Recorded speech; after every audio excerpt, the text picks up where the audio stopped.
വളരെ പ്രധാനപ്പെട്ട ഒരാള് യമനിൽ ഇപ്പോൾ നടക്കുന്ന ചർച്ചകൾക്ക് നേതൃത്വം നൽകുന്ന ഒരാളോട് കാന്തപുരം എ.പി. അബൂബക്കർ മുസ്ലിയാർ വാഗ്ദാനം ചെയ്യുന്ന തുകയേക്കാൾ ഉയർന്ന ദിയാദനം ഞങ്ങൾ നൽകാം. കാന്തപുരത്തിന്റെ പേര് ഈ ചർച്ചയിൽ നിന്ന് ഒഴിവാക്കി തരുമോ എന്നാവശ്യപ്പെട്ടിട്ടുണ്ട്. ആവശ്യമാണെങ്കിൽ അടുത്ത ദിവസങ്ങളിൽ തന്നെ അത് ആരാണ് എന്ന് ഞാൻ ഈ സമൂഹത്തിന്റെ മുമ്പിൽ തുറന്നു പറയുന്നതായിരിക്കും. യമനിൽ നിന്ന് വളരെ സുപ്രധാനമായ ചില വിവരങ്ങൾ വരുന്നുണ്ട്, ഞാൻ അത് പറയാം. ഒരു മിനിറ്റ്. അപ്പോൾ അതിന് മുമ്പ് എനിക്ക് പറയാനുള്ളത്, ഞാൻ ഈ റാഹുത്തറിന്റെ സംസാരം കേട്ടു. അപ്പോൾ ഇതിൽ അദ്ദേഹം ഈ യമനിലോ അല്ലെങ്കിൽ ഈ നാട്ടിലോ ആ കുടുംബത്തിലോ ഹബീബ് ഉമറിനേക്കാൾ സ്വാധീനമുള്ള ആളൊന്നും അല്ലല്ലോ.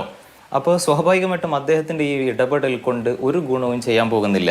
അദ്ദേഹം അല്ല, ഒറ്റ വാക്ക് എനിക്ക് പറയാനുള്ളത്, കാന്തപുരം ഈ വിഷയത്തിൽ ഇടപെട്ടത് നിമിഷപ്രിയയുടെ മോചനത്തിന് വേണ്ടിയിട്ടാണ്, വധശിക്ഷ ഒഴിവാക്കാൻ വേണ്ടിയിട്ടാണ്.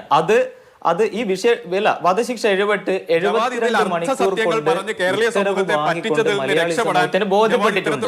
അത് മുബാറക് റാവുത്തറിന് ബോധ്യപ്പെടുത്തേണ്ട ഉത്തരവാദിത്വമൊന്നും കാന്തപുരം എ.പി. അബൂബക്കർ മുസ്ലിയാർക്ക് ഇല്ല.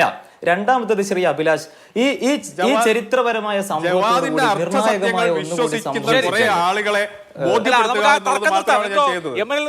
അല്ല, ഒരു മിനിറ്റ്. ശ്രീ അഭിലാഷ് ഈ ചരിത്ര പ്രധാനമായ കാന്തപുരം എ.പി. അബൂബക്കർ മുസ്ലിയാരുടെ പറഞ്ഞോളൂ ജവാദ്, പെട്ടെന്ന് പറയൂ, സമയം പോയി. ഹലോ, പറഞ്ഞോളൂ. ആര് പറഞ്ഞോളൂ. ഹലോ, ശ്രീ അഭിലാഷ് ഇതില് കാന്തപുരം എ.പി. അബൂബക്കർ മുസ്ലിയാരുടെ ഇടപെടലോടുകൂടി വളരെ ചരിത്രപ്രധാനമായ ഒരു കാര്യം കൂടി സംഭവിച്ചിട്ടുണ്ട്.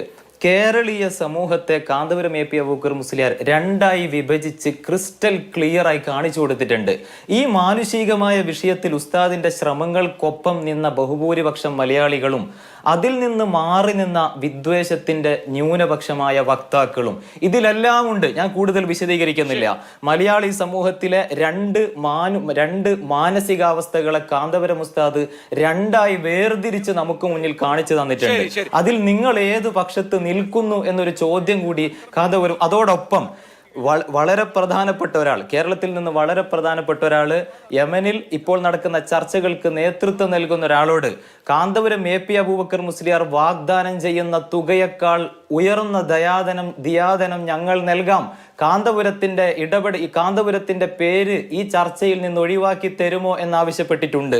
ആവശ്യമാണെങ്കിൽ അടുത്ത ദിവസങ്ങളിൽ തന്നെ അത് ആരാണ് എന്ന് ഞാൻ ഈ സമൂഹത്തിന്റെ മുമ്പിൽ തുറന്നു പറയുന്നതായിരിക്കും.